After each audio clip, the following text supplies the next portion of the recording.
My name is Captain John Winn. I'm a reconnaissance pilot of the United States Air Force.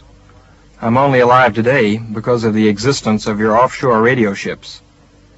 After taking off from France one April morning 2 years ago on a training mission to England, I had to eject from my Voodoo Jet at near supersonic speed, about 10 miles from the British shore. This was over an area off the normal shipping lanes, so I had no hope of rescue. When I drifted down, I had a fractured shoulder, twisted knee from the shock of the wind impact when I ejected. I knew I was going to die because no one, even without my injuries, could hope to survive for more than 30 minutes in the sea at these temperatures. To make things worse, I had lost my life raft during the ejection.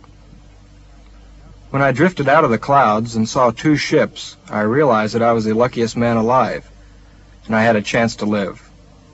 And although I was feeling lightheaded and numb, I guided the chute as far as I could towards my only hope and managed to cut my boots off. Then a small boat, which turned out to be the supply boat for the offshore radio stations, changed course and headed towards me. As I hit the sea, I was very weak, but managed to loose my chute somehow. I was completely exhausted when the Dutch crew pulled me on board nearly 20 minutes later. I was given warm clothes and a drink, which tasted a lot better than all that seawater I'd swallowed.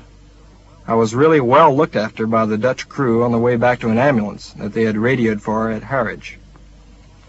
I'd like to say thank you to everyone involved that day, including Her Majesty's Customs. They gave me the fastest clearance ever. I had nothing to declare except my life, and that only because of your offshore radio ships. Less than 2 hours ago, Radio London's tender Offshore One rescued an American jet fighter pilot from within 100 yards of this radio ship.